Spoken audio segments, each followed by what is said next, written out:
Do you agree? Everybody's searching for happiness. Despite material advancement, people are anxious, stressed out, and unhappy. So, despite this material advancement, there are problems like corruption, poverty, war, murder, rape, theft, depression. So many things. They keep on rising. The question is, are we really advancing in the right direction? And what is the solution to these problems? Now, we should add COVID also to this list. Before getting to the solution, we need to find out what the real problem is. By solving the real problems, then these other problems can be automatically avoided. So there are two real problems. One is the relative problem and the other is the absolute real problem. Relative problem means it could be a problem for someone and it could be an opportunity for someone else. For example, in Seattle, it rains. So you may think it's a problem, but if you make moss cleaning chemicals, if you sell umbrellas, if you sell raincoats, that's an opportunity for you, right? So every problem is an opportunity for somebody. Like the poverty in some countries is an opportunity for United Nations to do something. Otherwise, if there's no poverty, what will UN, United Nations Development Program folks do? There won't be anything to do for them.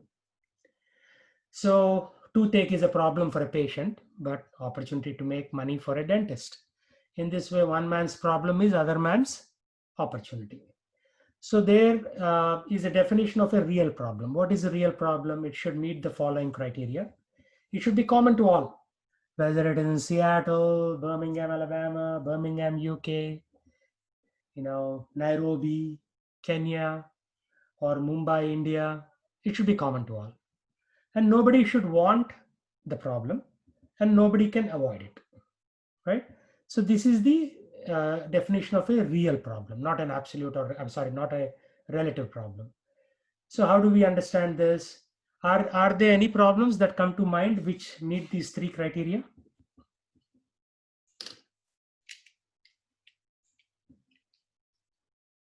Anybody? This should be common to everyone, regardless of rich, poor. Death. Yeah, death. There you go. Yeah, death. Death is one of those. What else? Suffering, disease. Disease. Very good. What else?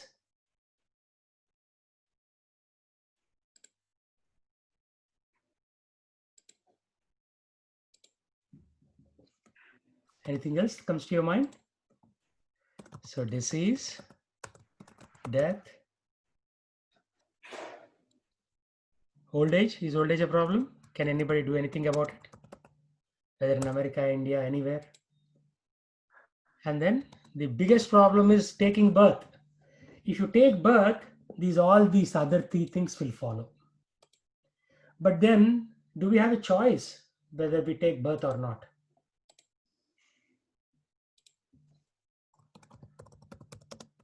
Do we have a choice? Did anybody put an application form to their father and mother? Dear mummy, papa, give me birth. I'm so sick of not being in the material world. Did anybody put an application form? No, but yet we are all born here. So birth causes these remaining three problems. So that is why Shankaracharya says, what does he say? Anybody know? Shankaracharya's famous statement. Punarapi maranam, punarapi jananam, punarapi janani, jata re shayanam. Punarapi maranam means death. This thing called death here, death. Punarapi jananam, this thing called birth. Jatare is a thing that you carry dead bodies on. Right? When some of my relatives passed away, somebody came, they made like a structure with bamboo, and then they put the dead body on that, and they start singing. What do they sing? Ram Naam Satya Hai, Hari Naam Satya Hai. That is how they sing, and then they take away. So, but what is the problem with the death? Once there is death, what happens after death? What happens after death? Rebirth. Rebirth. So it never ends. It never ends, right? So you have birth. Actually, the picture did not come out as I expected because I had this indenting. But with after birth comes old age, diseases, and then it follows with death. So this cycle is unavoidable, unfortunately. Nobody is able to get out of this cycle, and that is what Shankaracharya's key theory is. Birth, old age, disease, and death. Has anybody been able to conquer that? Do you think Bill Gates will not die? He's very wealthy, right? So he should conquer it. Can Warren Buffett not die? No, it's common to all. So what are the criteria we were talking about? Common to all. Nobody wants it. Does anybody want to die? Raise their hand. I don't think anybody wants to die. But nobody can avoid it. So these are real problems, right? Birth, death, old age, diseases. And then in addition, we have various kinds of miseries. One, caused by our own body and own mind, caused by other living entities, and caused by natural disasters. So right now, we have a natural disaster on our hand, COVID-19. There's nothing you can do about it. Problems caused by other living entities. As a consequence of COVID, two of my friends got laid off. One of my friend got a contract job at Microsoft through Accenture, and he even got the laptop at home. And before he started the project, they said, because of Corona, we are canceling the project. So no job. So people who have jobs are losing jobs, and people who don't have jobs, they got jobs, but they're again losing them. So this is problems caused by other living entities, or even a mosquito for that matter. The mosquito bites you. Did you say, dear Mr. Mosquito, come and bite me? No, but there's nothing you can do about it. And then the worst is our own body and mind. Recently, one youngster, anybody know what Robin Hood is? Robin Hood? Steal from the rich, feed the poor. Huh? Steal from the rich, feed the poor. Yeah, but there is also a Robin Hood app. Oh, app. You're talking about the app. Anybody know what Robin Hood app is? Stock market. So I'll show you a real news item that kind of shocked me. So this young guy who, I have this very long deck and I have this slide towards the end. So he bought some stocks. Then since March, the stock price is going up, right? So from 20,000 Dow Jones average, it is now at like 26,000 Dow Jones average. So this young boy, 20 years old, he made $730,000 in a short span of 2 or 3 months. And then suddenly he made a wrong move and he lost $730,000 and he committed suicide. This is called problems caused by your own mind, which is the worst, because our mind is the biggest enemy, our biggest enemy. So if you don't believe me, go to CNN Business and you will see this picture.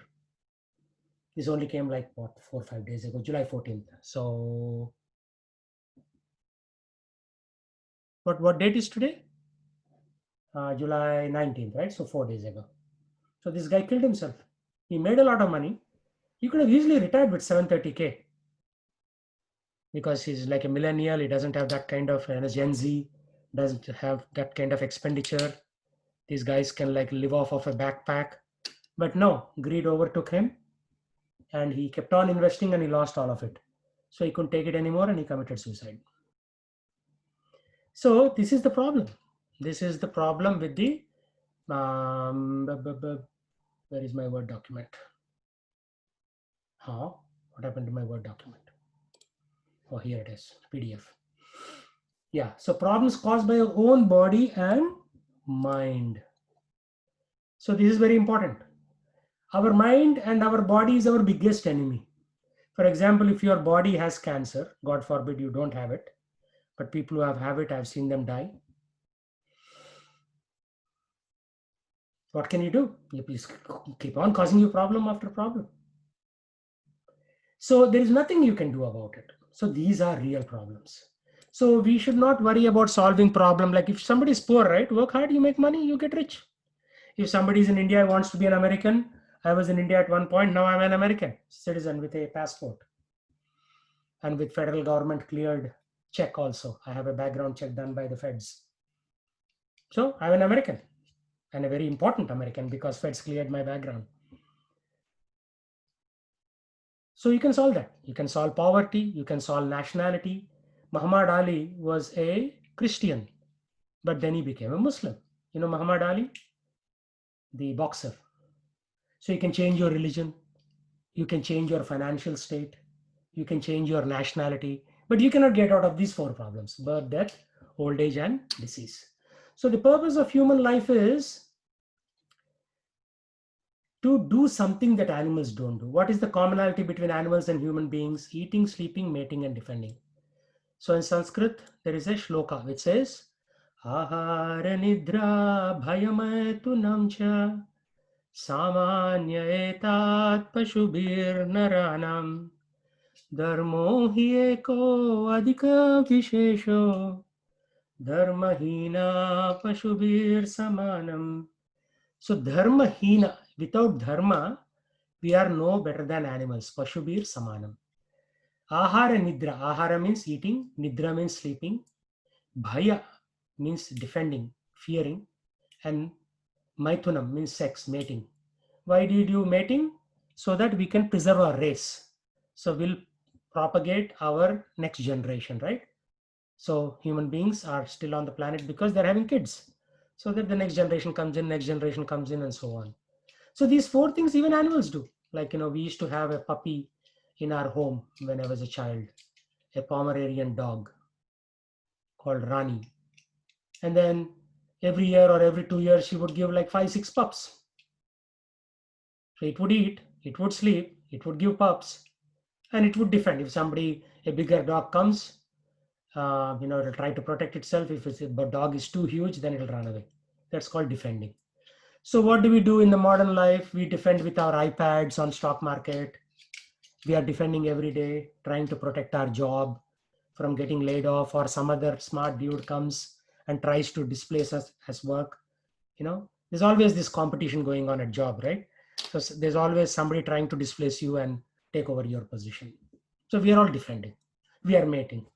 We are sleeping. Everybody has to sleep, right? 6 hours, 8 hours. And we are eating. So what's the difference between us and animals? Actually, there is none. But the only thing, dharmo hi eko adhika vishesho, means dharma is the only special characteristics of human beings. So scriptures and Vedas point out that if we use our higher intelligence, because human beings are very intelligent. Like one person was saying, oh yeah, monkeys are also intelligent. What monkeys can do? If you give them a banana, it will do some tricks. It will do some gymnastics, peel the banana and eat it.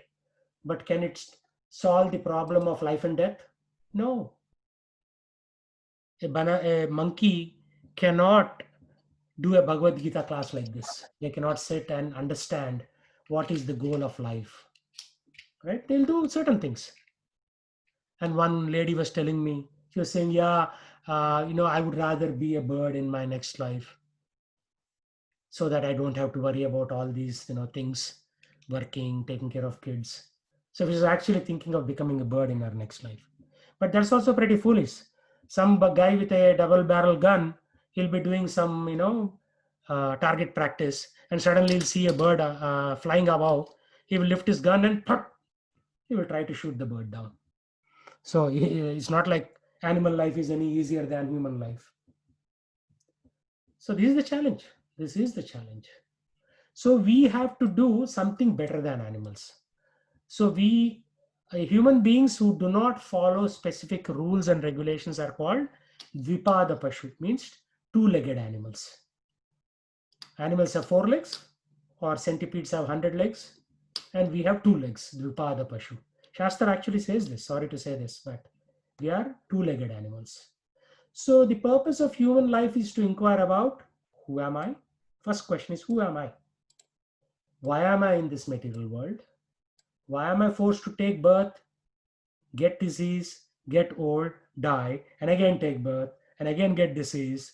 So we have spent millions of lifetimes on this planet already. Millions of lifetimes. Once in a while, we may go to a different planet, but typically we circulate in the same set of environments. So then who is the root cause, right? Like there is a Hindi song, right? Long time ago, Raj Kapoor's song. दुनिया बनाने वाले क्या तेरे मन में समाई काहे को दुनिया बनाई तूने काहे को दुनिया बनाई. So, oh God, दुनिया बनाने वाले, oh God who made this world, काहे को दुनिया बनाई? Why did you make this world? So he's questioning that way. So then, yeah, that is actually a good question. Why did you make this world? Why are we here? That is the eternal question. Why are we here? Who am I? That's one question. And why am I hanging around here? And why am I forced to take birth and other things that follow? And who is the root cause? If there is a God, we should catch hold of him and ask him, Arey Baba, why did you do all this? First you create us and then you give us all these problems. H1B, green card, citizen, jury duty, layoffs. So many problems we have in America. And we live in a country where they don't even know how to control a virus. In South Korea, fatalities are very low because almost everybody wears a mask. It's a mandate from the government. Even before COVID, people were wearing masks. They know how to protect themselves. But we live in this so-called free country where we don't know how to protect ourselves. So we die like, unnecessary death. So then how to solve the real problems and be eternally happy? So that is the real thing. So then we jump into this point number 4. Does God exist? We ask that question, right? By the way, any questions so far? I have been talking for non-stop for half an hour. No bother. Okay, good. So proof of existence of God. Many of us go to the temple because we have a fear of unknown. Or when we go through some kind of distress. Like just before examination day in India, all the temples will be full. Everybody is going, God, please pass me this exam, 10th class. If I pass this exam, I'll give you one coconut. No, I'll give you 2 coconuts. No, I'll give you 16 coconuts. But please, see that I pass this exam. And once we pass, we never worry about him until the next exam. So we go through when we are in some kind of distress or when we are in need of something or when we are afraid of something, fear of unknown. Right? And when we are challenged about existence of God, we lose faith in no time. Because we don't know how to prove the existence of God. So just like without a strong foundation, a building will collapse soon. Right? There's a building in Bangladesh which collapsed with about 1,000 or 1,100 people dead. It's called Rana Plaza in Bangladesh, near Dhaka, which is the capital city. Why? Because the foundation was never good. Similarly, if our belief in God is not based on strong evidence, then our faith can be shaken at any time. So, it is very important to have our faith on God based on some proofs. So, there are 4 proofs, right? Can a smartphone create itself? Can a building create itself? There are intelligent beings behind all creations. Similarly, there must be a supreme intelligent being behind the orderly creation of planets, sun, moon, etc. Right? How far is the moon going around the earth? Something like 17,000 miles a second. Very fast. Zup, zup, zup, zup, zup. You should, 17,000 miles an hour, not a second. So it's pretty fast compared to our puny little cars, which only go like 70 to 80 miles an hour. So who's running those things? Like, these planetary systems are amazing. Like last time I talked about this whole concept of, anyway, remember this picture, 20-year-old killed himself because he cannot battle with his mind.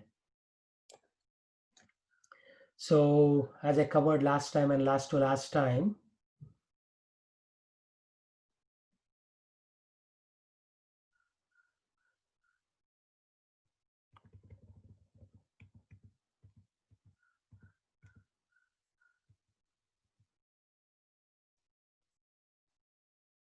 to just take a tiny little rocket to go around the Earth's orbit and then attain an escape velocity, go on to space, each rocket costs $3.6 billion with a B.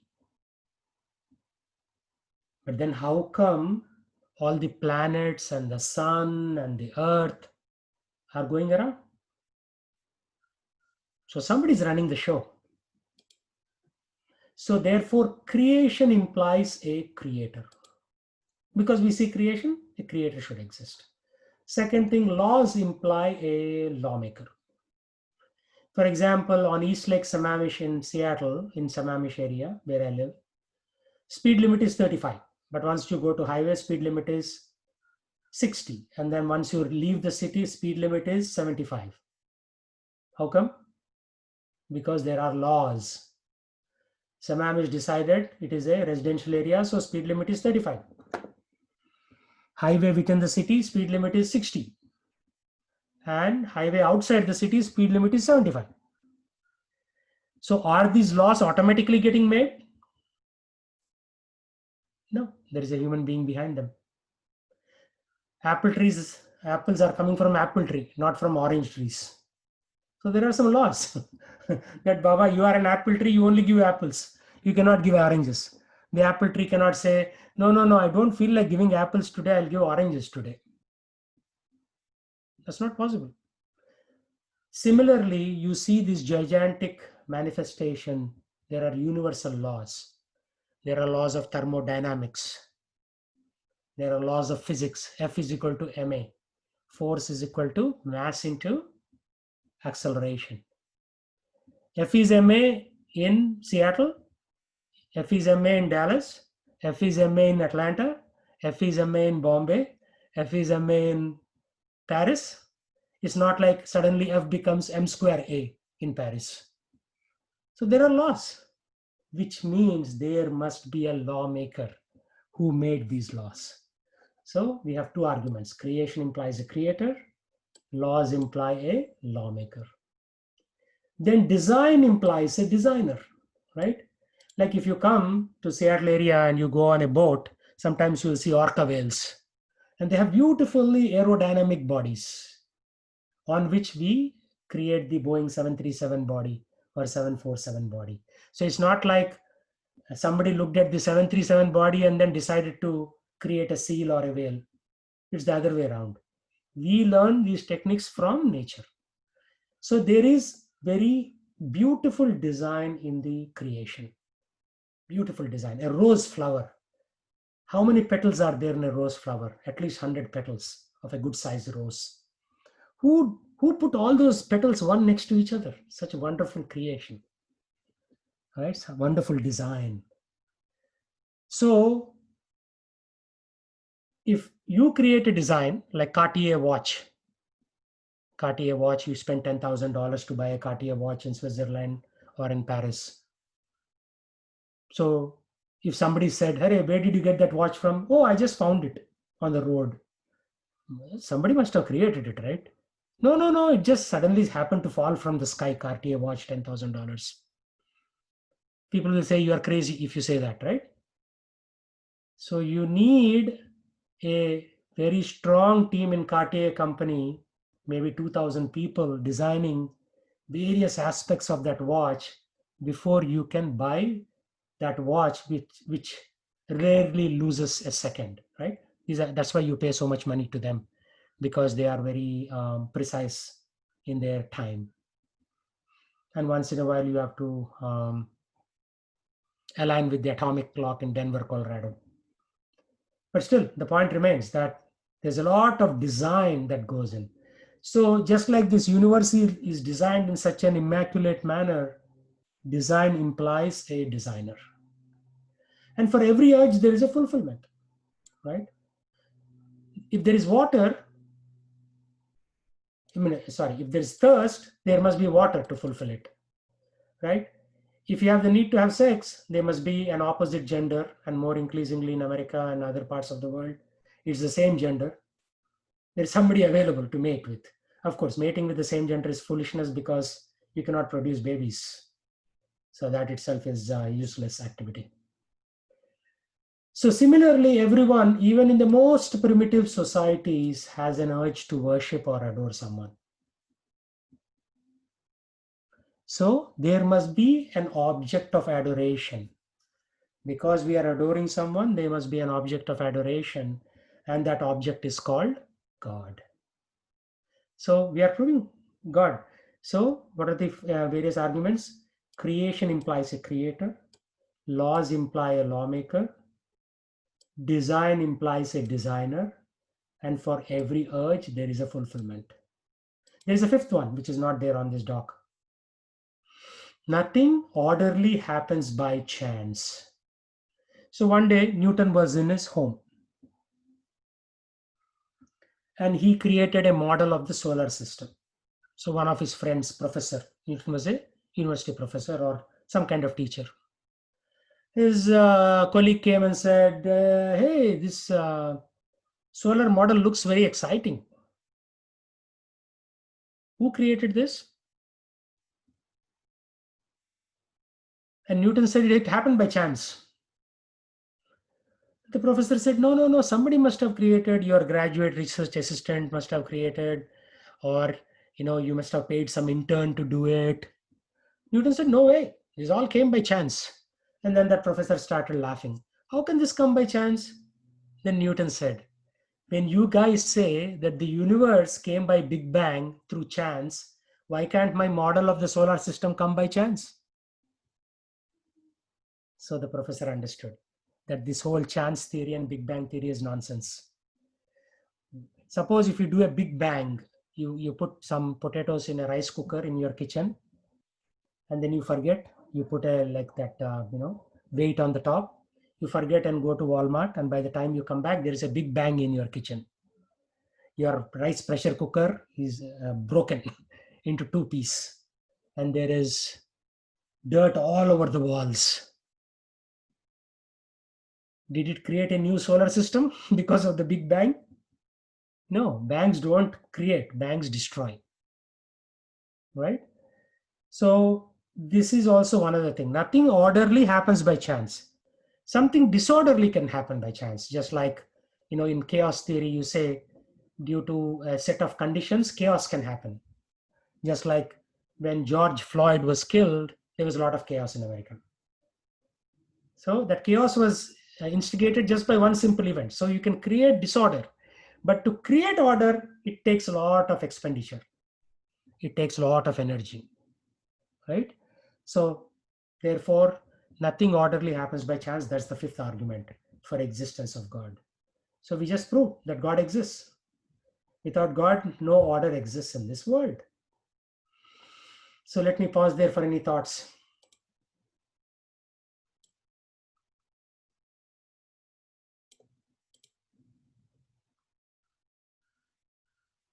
By the way, only two types of people believe in God. One, the very simple people who don't need any philosophical explanation.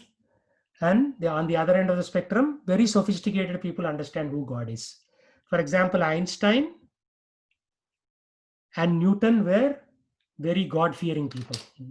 Why? Because they are top scientists. Because they understand, Arey Baba, I did all this research and I cannot figure out how God created this universe. These are all moon rocks.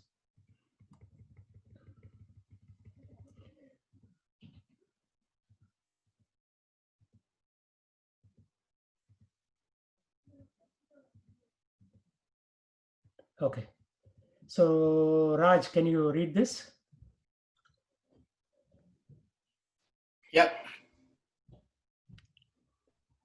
Time dilation? Yes.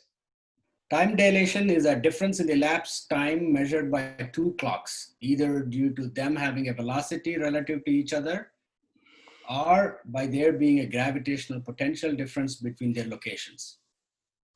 After compensating for varying signal delays due to the changing distance between an observer and a moving clock, that is Doppler effect, the observer will measure the moving clock as ticking slower than a clock that is at rest in the observer's own reference frame. A clock that is close to a massive body and which therefore is at lower gravitational potential will record less elapsed time than a clock situated further from the said massive body and which is at a higher gravitational potential. Should I read the next one too? Yeah, continue. Yeah, special relativity indicates that for an observer in an inertial frame of reference, a clock that is moving relative to them will be measured to tick slower than a clock that is at rest in their frame of reference. This case is sometimes called special relativistic time dilation. The faster the relative velocity, the greater the time dilation between one another, with the rate of time reaching zero as one approaches the speed of light, which is 299,792,458 milliseconds. Miles per second. Oh, sorry, miles per second. This causes massless particles that travel at the speed of light to be unaffected by the passage of time. So this theory of time dilation came from Dr. Einstein. He needs no introduction. He proposed the E is equal to mc square equation, right? Energy is mass into velocity of light square. So much energy is created when even a small mass particle is destroyed. Okay, continue. Okay, what is time? What time is the correct time then? Well, none of them. Einstein postulated that there is no absolute time. Time is relative depending on the system of forces one is subject to, formally known as a frame of reference. Time running in your own frame is known as the proper time. If the laws of motion must be the same for all observers, regardless of their motion, then time must slow down, such that the faster you move, the slower your clock runs relative to another clock. This is what Anne Hathaway referred to in Interstellar when she said to Matthew McConaughey after landing on a faraway planet, 1 hour on this planet is 7 years on Earth.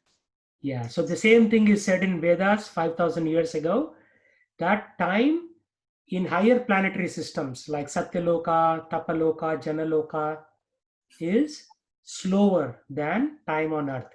So we die very fast because we die in like 80 years. That is like a fraction of a second for people on higher planetary systems. Like the higher you go, the time is more static. So time is all relative, again proved by our friend Einstein. So Einstein is actually proving the Vedic concepts one by one. Of course, he's dead now, so other people have to step up. So Krishna says, time I am destroyer of everything. What does time do? It destroys things. You agree? Time destroys everything.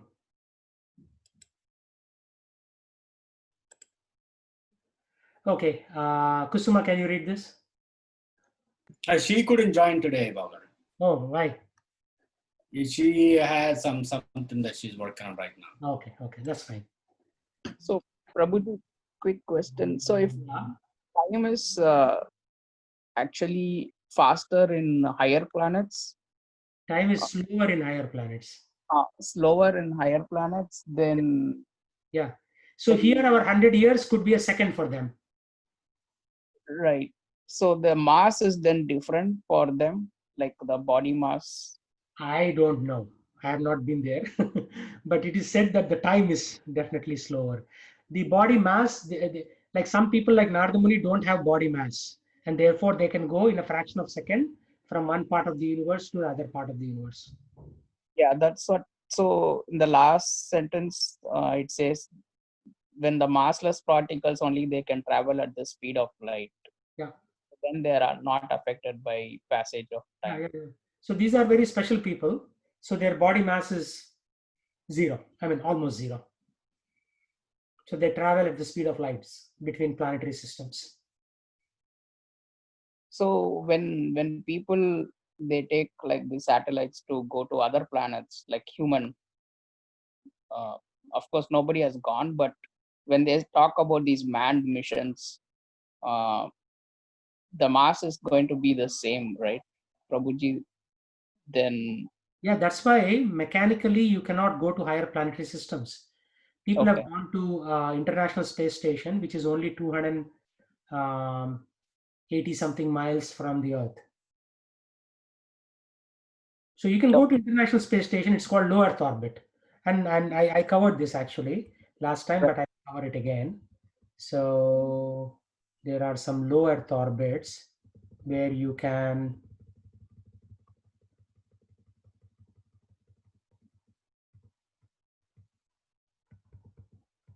You see this? Yeah. 23 miles, highest self-propelled jet aircraft can go in the air. Highest.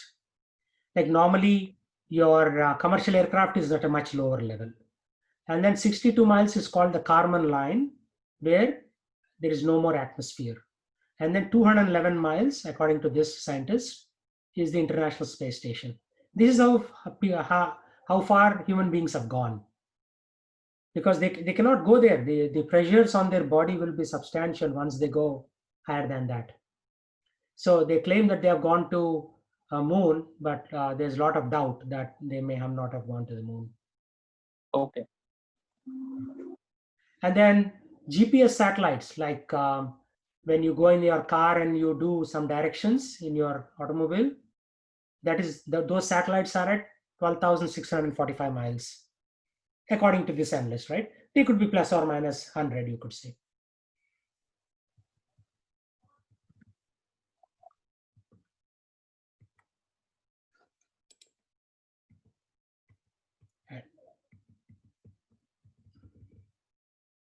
So there are a lot of equations I have in my documentation. If you're interested, we can cover that one other day around the various equations that will launch you into the sky. But the point I want to try to make is the theory of relativity comes from a theistic scientist, Einstein, and Newton, who is theistic, means they believe in God. And there are other people like Stephen Hawking, who wrote a book called A Brief History of Time. He's an atheistic. He says God is unnecessary.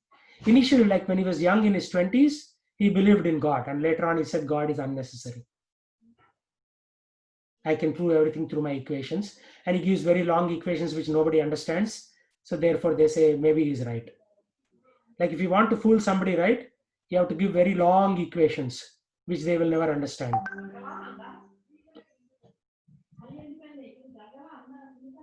Yeah. Okay. So let's coming back to this. So definition of God. Everybody has their own opinion about God. Some say God is light. Some say God is nature. And some say everyone is God. These are the three major things. God as energy, God as nature. Like God as energy, you'll see a lot of people say this, even from the scientific realm. And some say God is nature, like American Indians, people of lower levels of religions, elementary religions. They say, oh, I see nature is producing vegetables and fruits, and nature is very amazing. Therefore, nature is God.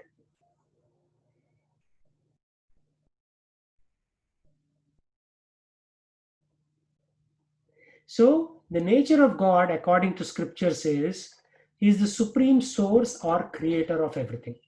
Is the starting point.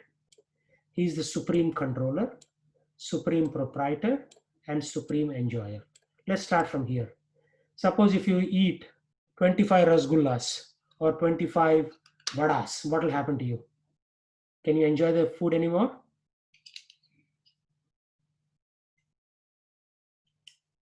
No. No. You cannot. You will get diarrhea. So we can only enjoy limited. Even for example, Jeff Bezos, $172 billion his net worth. How much food can he eat? Can he eat 1 ton of cashews every day? Maximum, he can eat 50 grams of cashews every day, right? Cashew is, I'm quoting cashew because it's a expensive thing, right? As opposed to rice or dal, it's more expensive. Or like assuming that he's an alcoholic, you have like a cognac from France, $1,000 bottle. How many bottles can he drink every day? If he drinks even half a bottle, he will have liver cirrhosis and die. So he cannot even do that. You have limited enjoyment. Human beings have limited enjoyment, but God is supreme enjoyer. He's enjoying all of us, right? We are all his children, and he's enjoying all of us simultaneously. But for us to enjoy even 2 or 3 kids is a big challenge. Chandar has 2 kids, I think. Venkatesh has 2. I have 2. Even with 2 is such a big challenge. So if you have 20 kids, think about it, how it will be life. Then it no longer will be enjoyment, it will be a misery. Supreme proprietor. God has created everything, therefore he can control everything. We cannot even control our body forever. At some point it will just give up and it will just die. How much can you own? The story of Alexander the Great, right? He came from Greece, he occupied parts of Europe, he occupied Iran, then he occupied Afghanistan, and he was waiting at the border of India, Sindh, when Porus defeated him. He did not win the war with Porus. Then he became heartbroken and he died along the way as he was going. But the other part of the story nobody tells you. As he was going into Europe, Greek was taken over by his subordinate. So somebody else took over. So it's no longer Alexander's property. As he vacated Europe and went to Iran, other people were occupying Europe again because you cannot control, right? That is point number 2. To own something, you have to control it. You cannot say, yeah, I own Taj Mahal. Well, prove that you can control it. Prove that your guards will take over Taj Mahal and then that is put a board saying this is your property. Can you do that? No. So to be a good proprietor, you need to have good controlling skills. If you cannot control, you're no longer a proprietor. Somebody else will take over your property. And you can only control what you have created. You cannot control what you just purchased. So Supreme Lord is the creator of everything, right? He's the cause of all causes. He creates the universes and the planets. All we could do is create tiny airplanes. We cannot even create a planet like Earth. And people are talking about colonizing Mars. How can you colonize Mars? You didn't create it. You don't know the dynamics of gravity and the atmosphere there. Actually, Mars is a very hot planet. Moon is a very cold planet. Both are uninhabitable by humans. There is a reason only human beings exist on this planet. Why? Because this is habitable for our body construction. So in Moon, there are moon-like creatures who can live in the cold. In Sun, there are sun-like creatures who can live at 1800 degrees Fahrenheit. So Sun's core temperature is what? 3000 to 1800 degrees Fahrenheit. So we cannot survive there. So that is the definition of God. He is the creator of everything. He is the controller of everything. He is the proprietor. And therefore, because of 1, 2, and 3, he can enjoy. We cannot enjoy. Like, before we came to America, the Europeans were running the show. Before the Europeans, the American Indians were running the show. And 200 years from now, some Ching Chong Jing will run the show in America. Right? Power keeps shifting. Power never remains static. So our great grandkids will be in big time trouble if they continue to live in America. So that's what it is. This is the definition of God. Any thoughts on this one?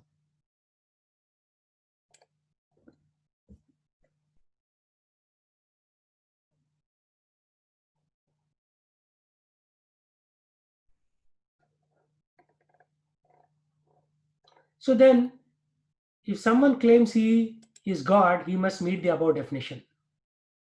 Lord Krishna meets the above definition, but other people don't.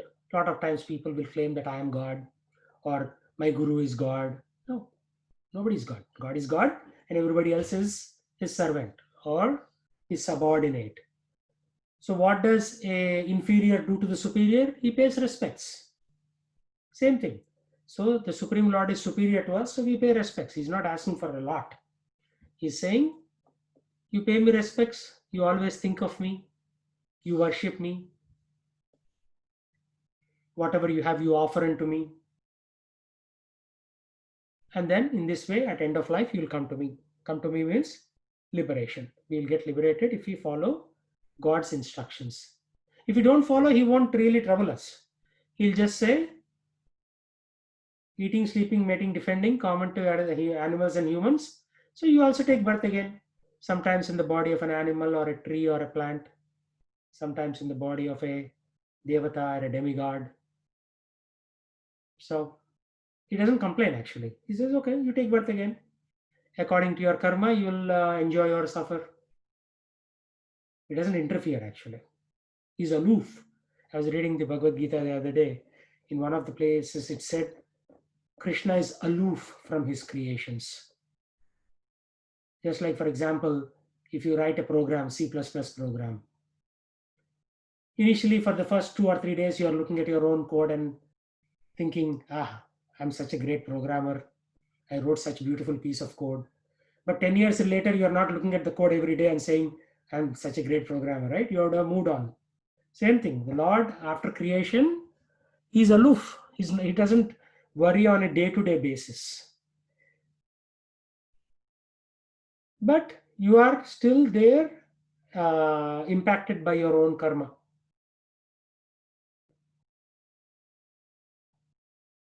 So that karma will never leave you.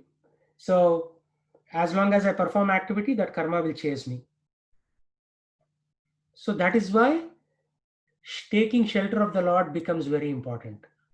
Because when we take shelter of the Lord, then the Lord can do something about our past and present karma. Otherwise, the karma can drag us down. So you need somebody more powerful than karma to put that karma on hold. And that happens to be the Supreme Lord. So then the question comes, how do I know about him? Right? So in the Shastra, it is said that there are 3 ways of knowing anything. Not only about God, but there are 3 ways of knowing anything in creation. One is sense perception. It's called in Sanskrit Pratyaksha Praman. Pratyaksha Praman. Like in Telugu movies, they say Pratyaksha Sakshanga. And if somebody says, this X killed Y, then the judge will ask them, did you see it Pratyakshanga? Like, did you see it directly? So that is through senses. But the problem with senses is we cannot see very far. Even bats can hear better than us. Eagles can see better than us individually, right? I mean, eagle and bat is not superior to human, but individually, for each sense, they're better than us. So without an antenna, you cannot even get signals, right? So direct sense perception is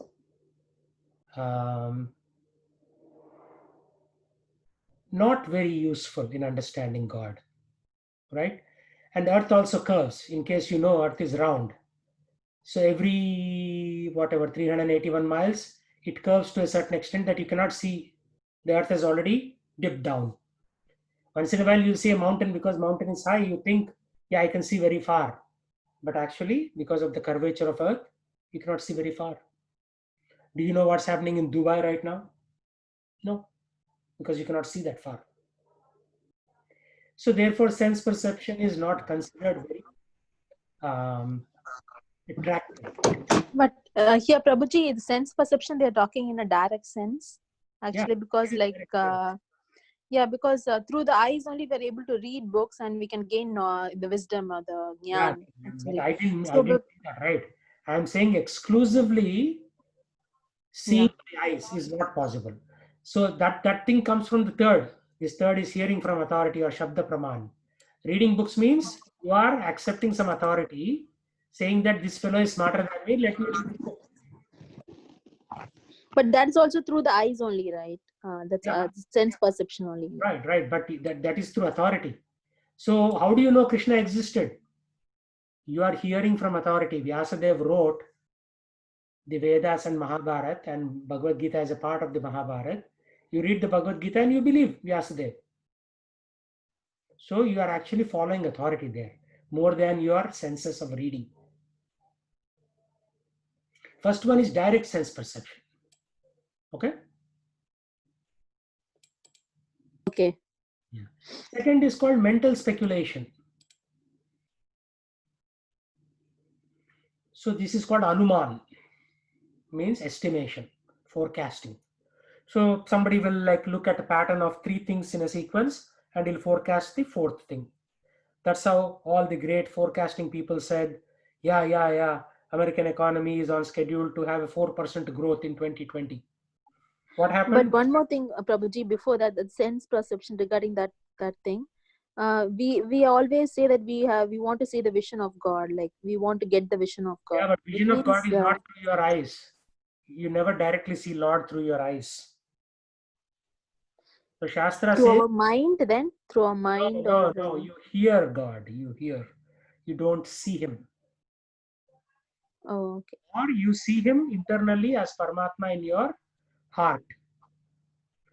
Or Okay. you can see God when your eyes are decorated with the salve of love to God. Right?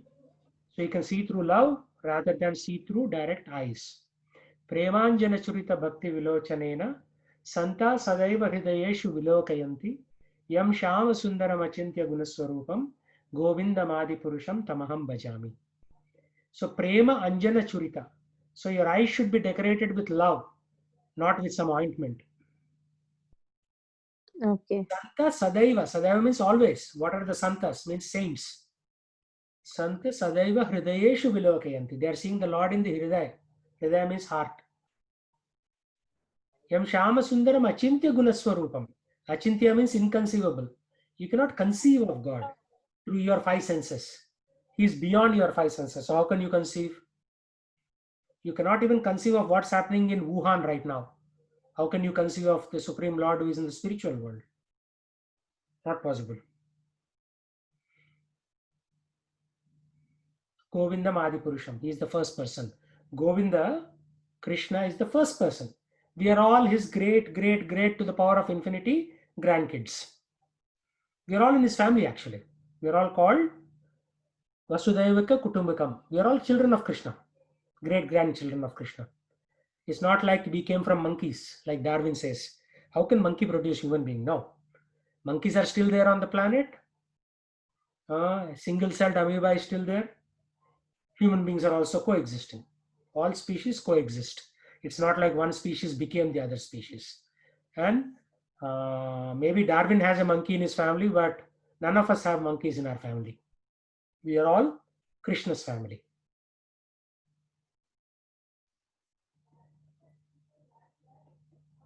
So second is mental speculation or forecasting. Oh, maybe it is like this. Like the famous story of a, let me see if I can show it to you on the internet. Not this one. This one.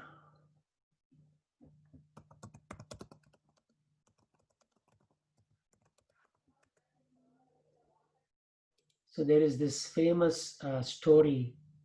Yeah, this is like something horrible that has come up. But blind men and elephant. Yeah, that's what I wanted.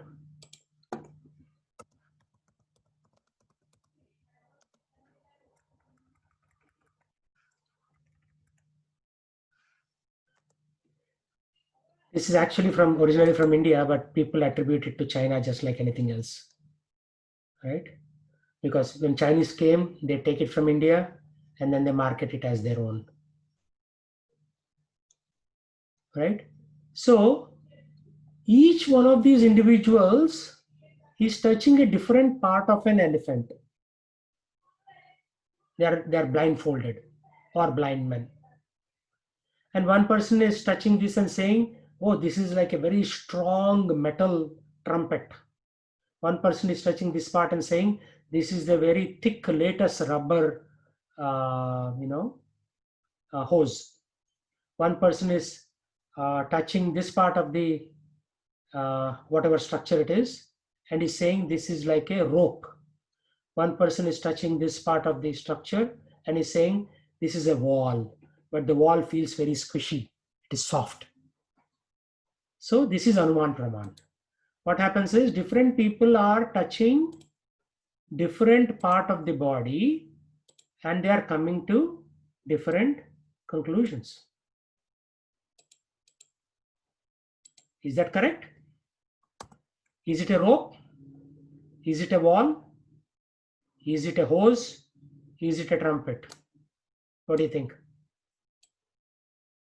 And all four blind people are not allowed to communicate to each other.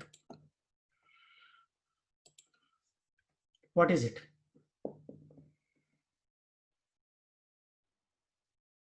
It's an elephant, right? We know that because we have better information than the blind people. So this is what all the scientists are trying to forecast. Oh yeah, the American economy will go up by 4%. It went down by 8%.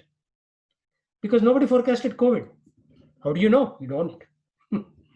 Therefore, we have to take shelter of some supreme authority who knows better than us, because our senses are limited and our estimation power is also limited. That's why when I did my forecasting course in University of Alabama, our professor said, all forecasts are wrong. All forecasts are wrong, 100%. Nothing is correct.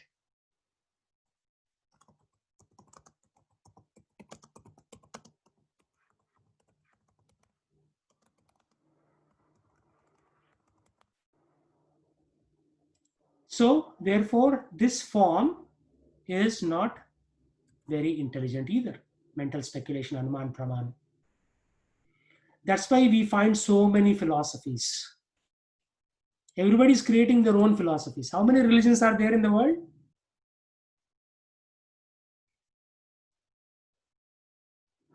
Let's start with Chandar. How many religions are there in the world?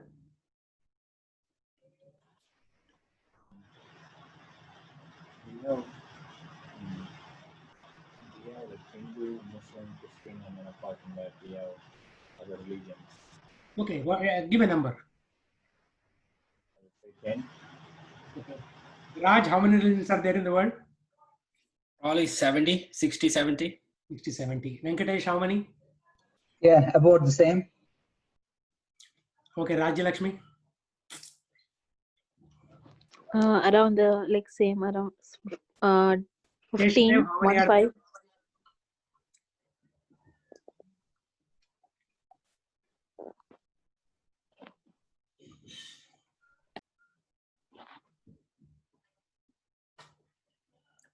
Did Sheshadev drop? Oh, 15 might be 15, 20. Okay. Karthik, how many? 80 Prabhuji. 80. Okay. I'll tell you a different answer and you'll all be surprised.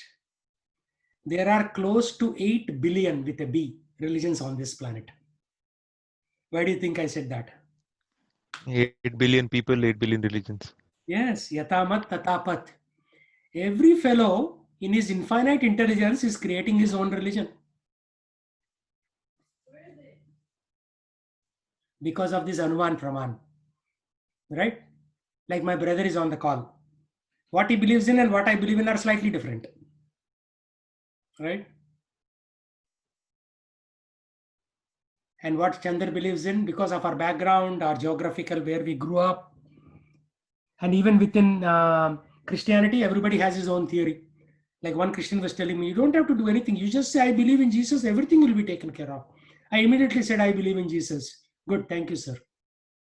That's his philosophy. And then some of the ancient Christians, they would put themselves in small baskets, cloister them. Cloister means they would put a big pole and then have somebody put the basket on top of the pole and sit there and chant God's names. because they didn't want anybody to disturb them. So they would hide on top of tall pillars. Everybody has their own thing because our ability to speculate. And therefore, we find so many philosophies. Therefore, we need to understand what is the real thing. Instead of doing forecasting and estimating, we have to figure out what is the real thing. And that real thing is hearing from authority. Who is an authority? Like when we were in kindergarten and first grade, our teacher said 2 plus 2 is equal to 4. Then we came to America and still 2 plus 2 is 4. It's not 3.5. Why? Why is 2 plus 2 not 3.5 and still 4, even after 35 years of our kindergarten? Because there is an authority called a mathematician, right? And our teacher was the authority who taught us, and the teacher was taught by her teacher, and who was taught by his teacher. So that is authority, following authority. Similarly, people who were in contact with God documented characteristics of God in Bhagavad Gita, to a certain extent in Bible and Quran. But Bible and Quran are basically subsets of the Bhagavad Gita. They are probably like around 10-15% of Bhagavad Gita, because they talk about a few things, but not everything. But if you tell that to a Muslim, they will probably cut your head off. That's the reality. They don't talk about everything. Like I was talking to a Muslim when I was trying to distribute a Bhagavad Gita in University of Washington, Seattle. We were talking about God. We agreed on most of the points. Then he said, God doesn't have a form. I said, how come God doesn't have a form? Right? In Islam, it says, Khuda hai arsh. Just a sec. My Apple phone is saying just a sec. It's thinking that I've activated it. So that is why artificial intelligence can never be real. So, Khuda hai arsh means Khuda is seated on the throne. Then I said, if Khuda is seated on the throne, what is sitting on the throne? If God doesn't have a form. So he couldn't answer that. So whereas in the Vedic scriptures, it said, Yam Shama Sundaram Achintya Gunaswarupam. Sham Sundar. God is colored like a rain cloud. Barhavatam Asitam Buddha Sundarangam. Barhavatasam means basically a rain cloud at the time of just before raining and thunder is going on. You'll see a thunderous rain cloud, very bright grayish cloud. That is the color of the Lord. All this is described in the scriptures. So then how can you say that God doesn't have a form? Many Christians also have this doubt that God doesn't have a form. But I went to the Vatican City when I was working in Europe, year 2000.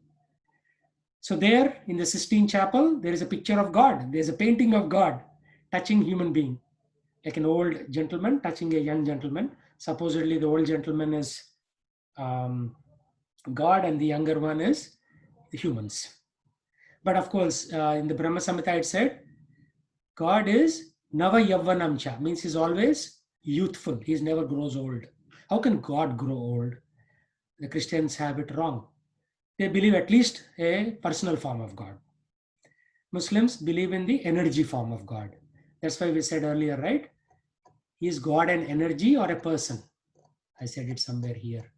Yeah. Some say God is light, energy. Some say God is nature. And some say everyone is God. So, well, father and son are both chanting mantras. Father is saying, hey ma, hey ma. And the young son just turned 19. He's movie buff, watching a lot of movies. He's also chanting, hey ma, hey ma. Are they chanting the same thing?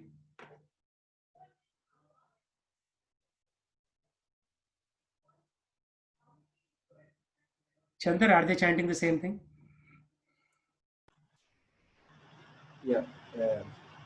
Did you say hey ma? Hey ma, yeah. I would assume so. It's the same word. Yeah, although they are the same words, continue your sentence.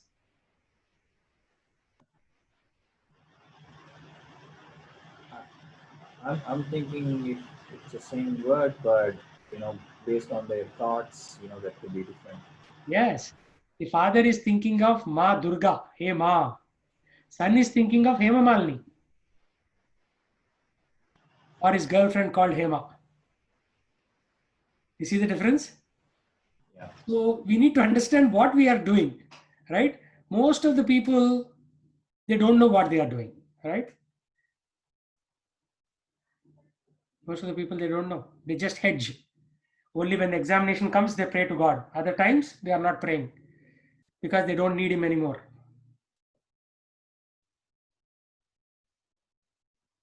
Like there was a real story in Bombay. One person, two people, like went to medical school. One person started a hospital.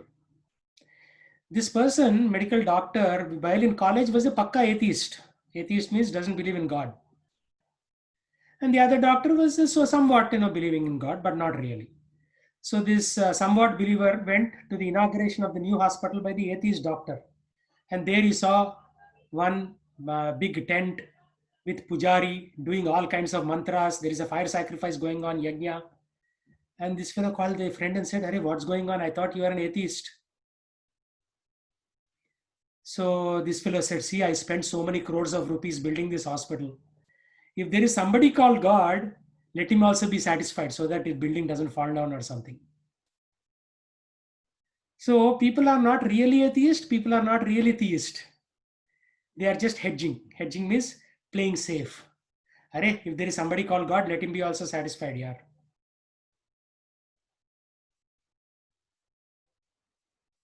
So that's why we need to have a clear understanding of who God is. God is the supreme controller, supreme designer, cause of all causes.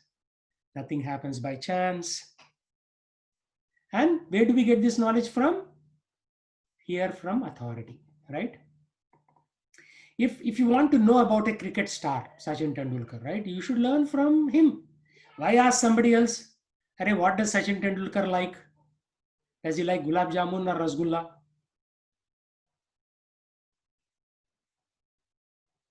So if Sachin is alive, you ask him. Or if Sachin wrote a book, My Cricket Life, and somewhere on page 83 wrote, I like rasgullas, then you know the answer. Sachin likes rasgullas. Why do you want to speculate, right? Similarly, if you want to know what God wants, you should read what God wrote, the Bhagavad Gita. Why do you want to do your own invention? So that is the best way to acquire knowledge. Best way to acquire knowledge is to hear from God himself. And God has spoken in many times, right? Just like in the Middle East, when Moses goes to the mountain, he does tapas for 40 days. And then he comes down with a scroll of 10 commandments. Thou shalt not kill. Thou shalt not murder. Thou shalt not lie. Thou shalt not do this. Thou shalt not do that. 10 commandments. You can look it up on the internet. Right? So God himself gave him that knowledge. Same thing, Jesus, there's some tapas on the hill and God gave him some knowledge. The whole Christianity comes from Jesus and the whole Judaism comes from Moses. So best way to acquire knowledge is to ask God himself, what do you want? He's already spoken. So the scriptures are spoken by God. Apaurusheya means it's not by any Purusha like you and me, the material Purushas. It is by Supreme Purusha, Krishna. So best way to know God is by learning from the Vedas. Vedas means the 4 Vedas we have, but also the 18 Upanishads, 108 Upanishads, 18 Puranas, Upapuranas, and Bible and Quran are also considered Vedas. Of course, Quran has a lot of nasty things written in it because people were doing a lot of nasty things in that part of the world. For example, Quran says, I read it actually. You can just go to Quran.com and read it. You should not have sex with your mother or sister or daughter, which means people were so degraded that they were having sex with mother, daughter, and sister. Mother, sister, or daughter, you should not have. It is written clearly. But it's common to all, right? But then why do we need a guru specifically? These are common to all.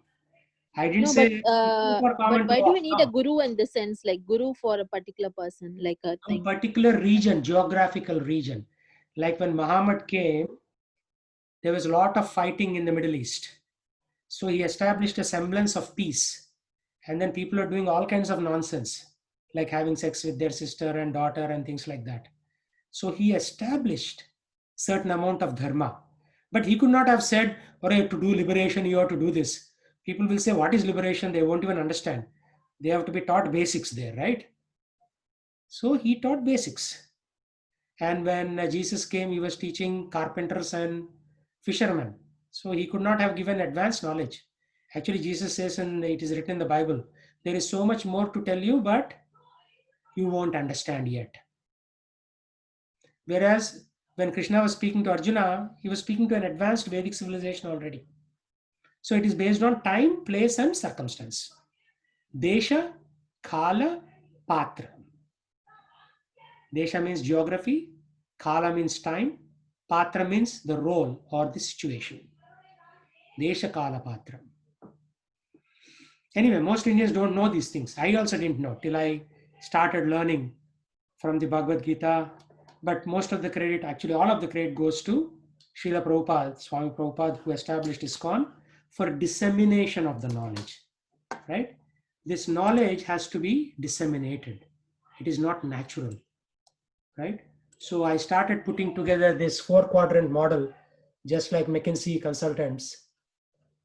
So we want to take this knowledge to the population by a digital first approach, means put it in LinkedIn, put it in Facebook and Twitter, so that, because right now I'm able to address only 5 or 6 people on this call. But what about the millions of people, right? What is the, like, for example, Amazon started 25 years ago in a garage. Today, everybody knows about it. Can we not make Bhagavad Gita known to every person on the planet? Why not? So we need non-linear growth. So at least 8 million out of 8 billion population.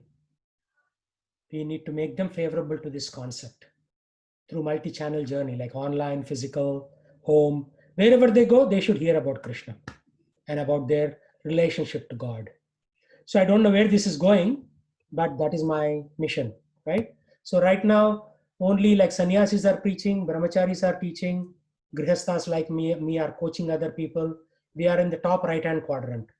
But what about other people, beginners, activists, philosophers? We are not touching them right now. So this is my plan. I have a meeting with one of my friends right after this call where we'll discuss what is the right approach.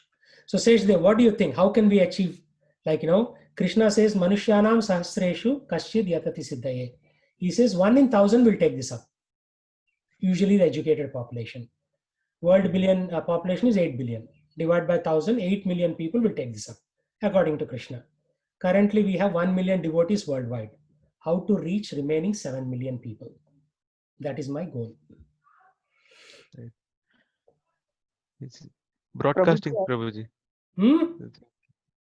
Broadcasting. I mean, because even the classes that you were giving, right?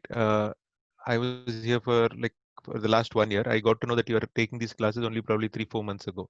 So probably uh, broadcasting the information that these are the avenues where information can be got. That is one thing. I Yeah, mean, but it's a big challenge, right? yeah. Like I spoke for 1 hour, 20 minutes. How much has gone into the audience's consciousness, right? 100% going? I doubt it, right? No, the 100% can. I mean, will not going, and each one of us is different at different level of consciousness. And again, with the mercy of the Lord, at least something somewhere it'll strike. The more we hear, the more we listen. It's just that seed. Once it's planted, it'll take some time to fructify. And you need water and sunshine for a plant to grow. We need the mercy of Guru Gauranga and the teachings for that seedling to fructify. So it'll take probably 1, 2, 3 lifetimes. Mhm. It's, So So this is if you look at Christianity, they have like the same concept. What you're talking about, whether it is digital first or using online channels. But Christianity, over the last many decades, they have systematically, they were able to propagate their religion across the world. Yeah, To but every what are they corner. propagating? They are propagating very elementary concepts. Believe in Jesus and you'll go back. Right. I'm not saying that what they're propagating is complete or correct, but they were able to partially succeed because of the funding and because of the resources that the religion had in the Western civilization. Yeah, no, I agree with you. They are there, but most Christians are now becoming atheists. In America, churches are shutting down. Every year, something like 500 churches shut down in America. So they would want to compensate, so they preach in India and grow. But what are they preaching? They are not preaching the real thing to go back, right? If people continue to eat meat, continue to drink alcohol, and continue to have sex outside of marriage, and continue to gamble, nobody can be liberated. God's standard is very high, actually, right? Jesus was a yogi. If you look at his lifestyle, he was a pretty big yogi. He was very, very disciplined in his personal lifestyle. But what about the normal guys? Go to Sunday morning, give $10 in church hundi, and then go to Costco, buy some meat, and do barbecue and drink alcohol.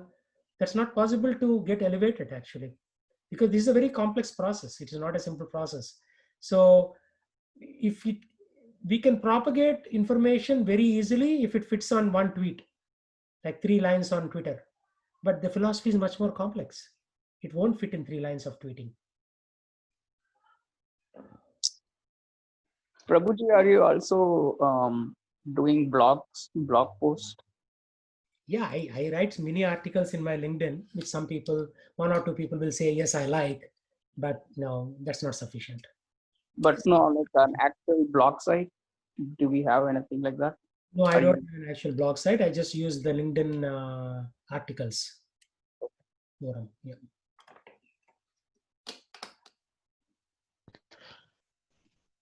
So there's a lot of work, because this is important work, right? This is not like I'm trying to convert everybody to something. No, I'm trying to help people to go to a higher platform so that they can be liberated. Advertisements, Prabhuji.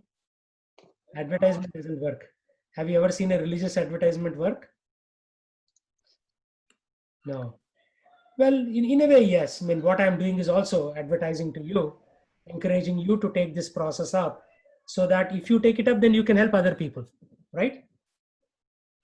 I teach you, you teach somebody else. We are not interested in converting anybody to anything. We are Like a teamwork, and so we get more and more people in the team, like something like that. No, you can teach this knowledge to 10 other people, right? Because this is very important knowledge. Otherwise, what happens? People are working very hard to go to hell. They're working exceedingly hard. There are companies, like private companies for job wise, but why can't there be religious companies like that? So like What do you mean? Who is going to buy this information? But this information is there, and people like me are willing to teach it. So yeah, you can bring in like 3 more people from your friend circle, so that you can help them by teaching them this stuff.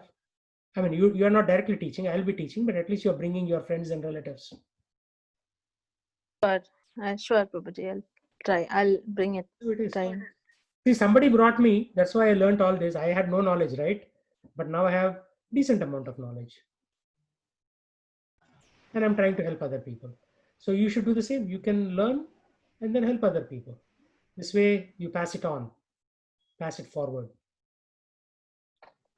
First, friends and family first, Prabhuji. Then mostly we just increase, expand or something like that. So take action. Take Yeah. action. So bring somebody and help them. See them grow, and you'll be very satisfied in your life. That yes, I have helped at least 2 or 3 souls.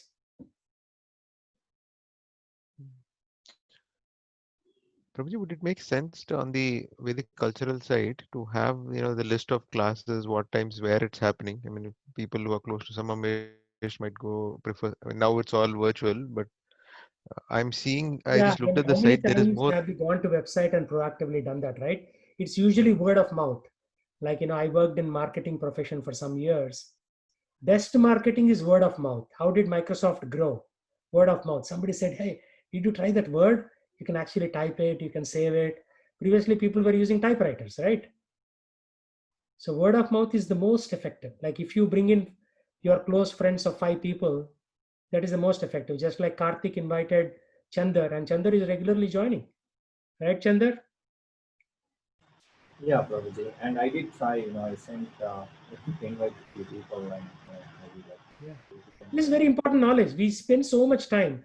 For Bachelor of Engineering, we spend 4 years, right? And we won't even spend 4 months to learn Bhagavad Gita. That is strange. We have to. This is about our real thing, our life. If you don't have this job, you'll get some other job. The jobs are There could also be training, Prabhuji, for Bhagavad Gita teachers training like that. But what am I doing right now? That's what I'm doing. I'm training you so that you can train others. So this is not a satsang. This is a teacher training class. I'm teaching you so that you can teach other people. Satsang means what happens like in India, a bunch of old ladies will come together, they'll sing some bhajans and go home and sleep. This is not satsang. This is much more than that. Okay, so now let's chant the Hare Krishna mantra. Please repeat after me. Sri Krishna Chaitanya, Prabhu Nityananda, Sri Advaita Gadadhara, Sri Advaita Gadadhara, Srivasadi Gaura Bhakta Vrindam. Srivasadi Gaura Bhakta Vrinda. Let's chant together. Hare Krishna, Krishna Krishna, Hare Hare, Hare Rama, Rama Rama, Hare Hare, Hare Krishna, Krishna Krishna, Hare Hare, Hare Rama, Rama Rama, Hare